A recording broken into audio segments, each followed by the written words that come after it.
অন্য রাজ্যের তুলনায় আমরা কতটা এগিয়ে কতটা পিছিয়ে, আর কি করলে পশ্চিমবঙ্গ পুলিশ ও ভারতবর্ষের মধ্যে সেরা পুলিশ হতে পারে, এই সব বিষয় নিয়ে আমি ভাবনা চিন্তা করার চেষ্টা করি। লিমিটেশন আছে, সীমাবদ্ধতা আছে। আগের প্র্যাকটিসগুলোর মধ্যে কিছু ভালো দিক থাকলে অনেক খারাপ দিক ছিল। তারপরে cut your coat according to your cloth, ছাদ থাকলে তো হয় না, ছাদ দিয়ে কুলাতে হবে। এই রাজ্যে ভীষণ অর্থনৈতিক দেনা, সব মিলিয়ে আপনারা ভীষণ অসুবিধার মধ্যে থাকেন আমরা জানি। প্রত্যন্ত এলাকায় কাজ করতে হয়, না আছে থাকার জায়গা, না আছে ভালো পরিশ্রুত পানীয় জল, না আছে আপনাদের লজিস্টিক সাপোর্ট গাড়ি ঘোড়া ইত্যাদি, না আছে অনেক কিছু ত্রুটি আছে।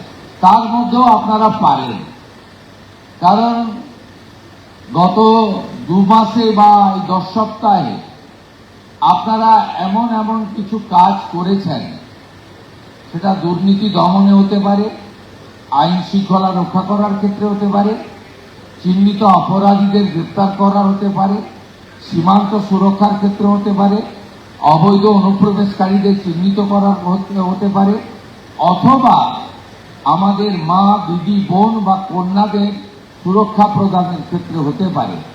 আপনারা একটা ডিসিপ্লিন অর্গানাইজ সংগঠন হিসেবে এই অল্প সময়ে অনেকগুলো ভালো নজির তৈরি করতে পেরেছেন। আমি জানি পশ্চিমবঙ্গ পুলিশে যে মানব সম্পদ আছে তাকে সঠিকভাবে কাজে লাগাতে পারলে আমরা যে কোনো রাজ্যের পুলিশ বা কেন্দ্রীয় এজেন্সির তুলনায় আমরা অনেক ভালো ভালো পারফরমেন্স করতে পারব। আপনারা ভালো থাকবেন, আপনাদের মন্ত্রী আপনাদের সাথেই থাকবে।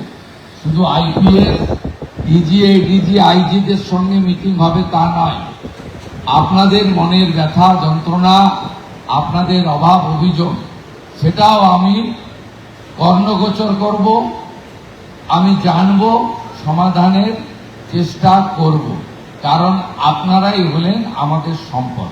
সকলকে আরেকবার শুভেচ্ছা জানিয়ে আমি আমার কথা এখানেই শেষ করলাম। ভারত মাতা কি জয়। আমাদের ভিডিও ভালো লাগলে লাইক এবং শেয়ার করুন। কমেন্ট সেকশনে গিয়ে জানান আপনাদের মতামত। আরও ভিডিও পেতে আমাদের চ্যানেল সাবস্ক্রাইব করুন এবং প্রতি মুহূর্তে খবরের আপডেট পেতে প্রেস করুন বেল আইকন।